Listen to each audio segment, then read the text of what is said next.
approach things to talk about the process of how this came to be. In your case, that book or an article. In my case, this book started out as a sentence. And is a sentence I wrote almost 10 years ago. And when I wrote that sentence, I thought, this deserves to be more than a sentence. And then it haunted me for years, or manifested itself in a variety of different ways, as an article, as something that got published in Anarchist Library. It kept growing, and then last I thought this was going to be a chapter in another book that I'm working on right now. But pretty much about 4 or 5 months ago, it announced itself very clearly to me that it was not a chapter, it was a book, and I better realize that. And because it had grown so much, and it accomplished so much, and it really deserved to be a book. So it starts as a sentence and it becomes a book, really. Not in any conscious way where I sat down and wrote a sentence and then thought, I'll finish that up and make it into a book. But over time, it just kind of generated that way. And I found it to be a fascinating process because that's the first time that's ever happened to me. So I enjoyed that. Where I started in all this was looking at this very basic anarchist concept of mutual aid that we've all heard about. And I wondered why there wasn't more mutual aid in the world. And in trying to figure that out, I said, well, what would be the opposite of mutual aid? In other words, I was using this idea of negation in order to illuminate something like mutual aid. So I thought the opposite of mutual aid in terms of direct action, let's say, would be mutual acquiescence. Instead of people aiding one another to create an anarchist kind of situation, an anarchist form of convivial living, an anarchist approach to organizing, an anarchist approach to taking back our lives, people instead were more likely to be acquiescent, and to be acquiescent in a way where they would encourage that acquiescence in each other, would encourage that passivity in one another. So for me that was important because the usual way in which we think of anarchy and what opposes anarchy, being the state or the capitalist system, is that you get oppression coming down from above. We have to figure out how to be anarchists in relation to that. And what I was seeing is that, yes, it's very true that we get oppression from above, but we also collude in our own oppression and in our own alienation. And we do that by discouraging each other from engaging in mutual aid in various ways. It isn't always in so many words, so many recognizable words. Nobody will say, you shouldn't do that because if you do that, then people will think of you as an anarchist. In this group, nobody would say that. But in other groups, to be called an anarchist, to be considered an anarchist, we had this conversation earlier, can be considered to be something that could be very negative in the sense that people won't take what you're saying seriously. So if people don't take what you're saying seriously, then how can you communicate your ideas?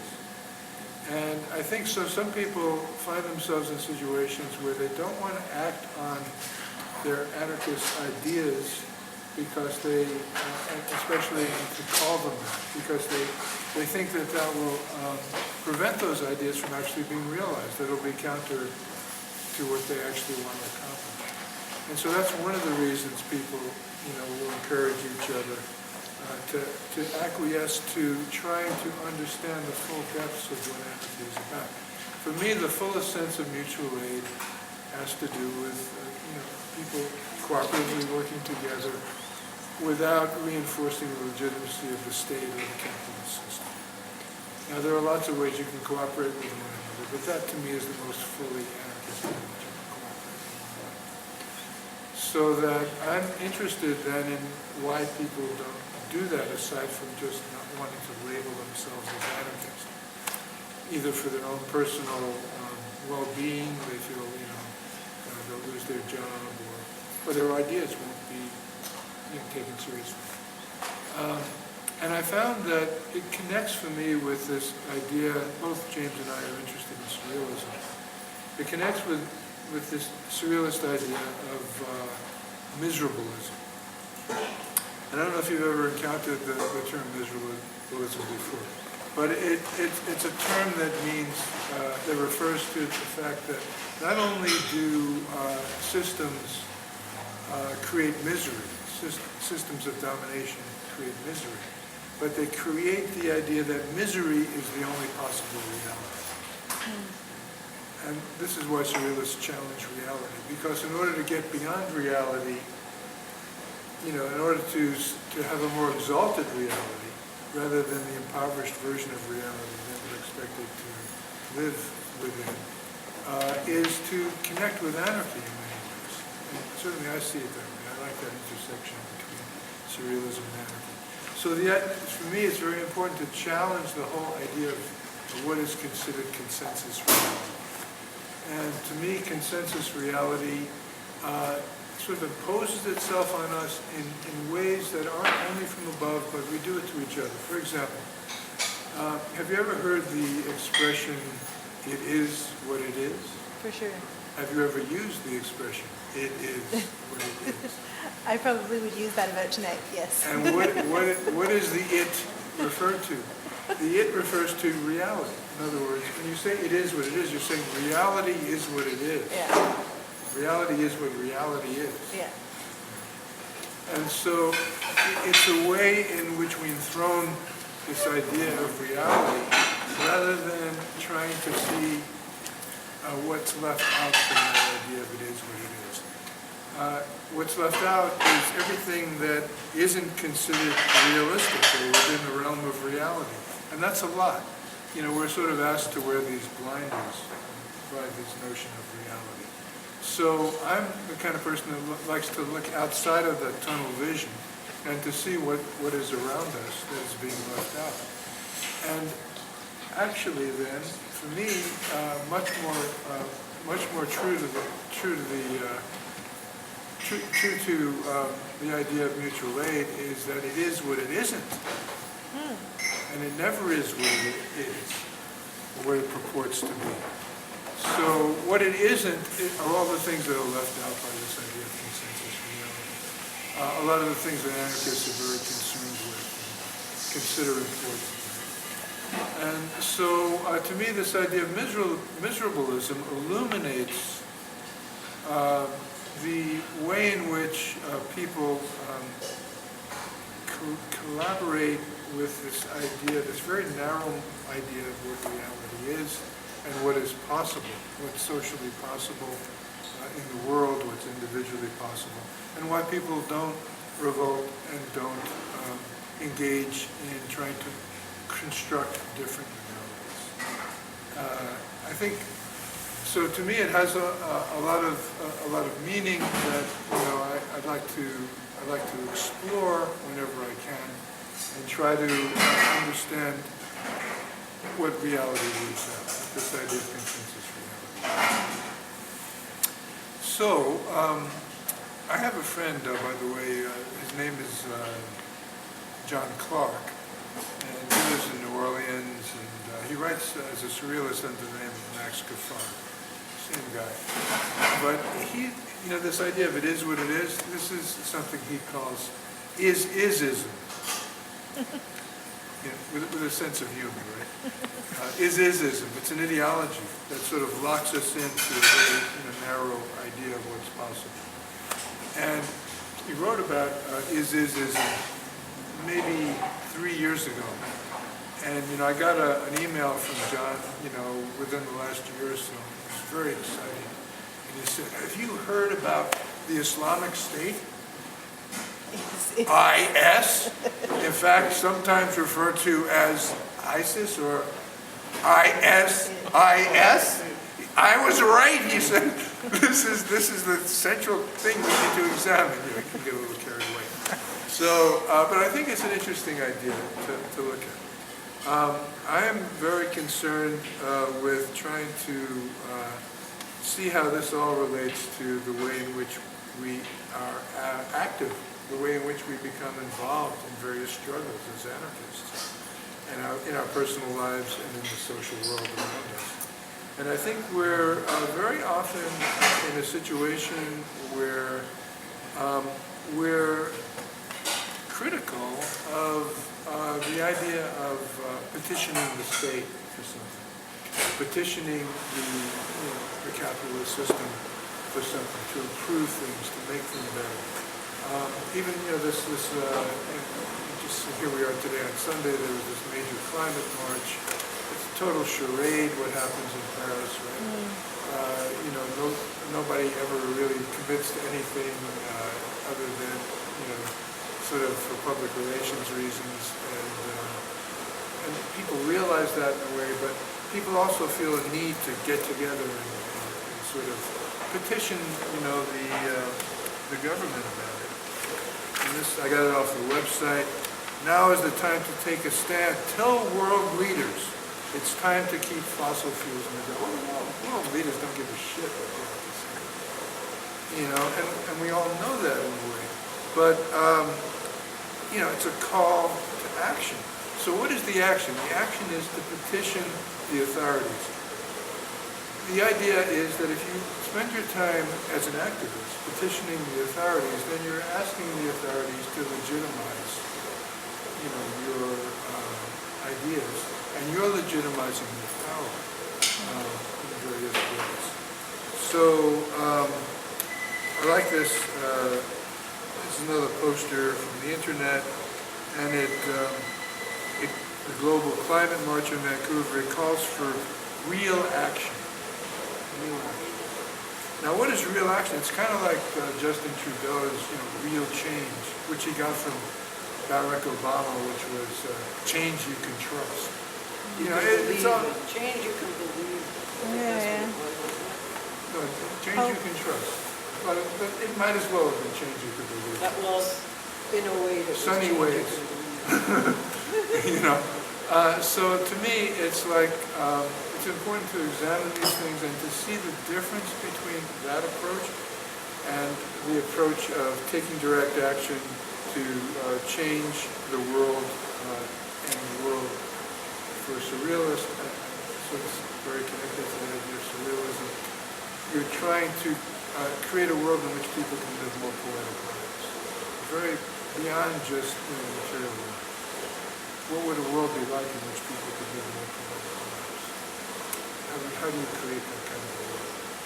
And that's the challenge that I was faced before myself. Now, I thought that since it was this big climate action day, it was appropriate that in the book, the two of the examples that I used that inspire me are both related to climate action in a way, some in a very direct way. One is Lazade in France. Oh, bizarre. The Lazade community, which is a community that exists to prevent the building of an airport outside of Nantes, and they've been in existence for several years now, and they've made alliances with local farmers, people who are involved with environmental issues, with coastal wetlands. It's a huge autonomous community Yeah. on the base of where they were going to propose this big airport in They've France. built this community, and the community's been destroyed. They've rebuilt it constantly. Yeah.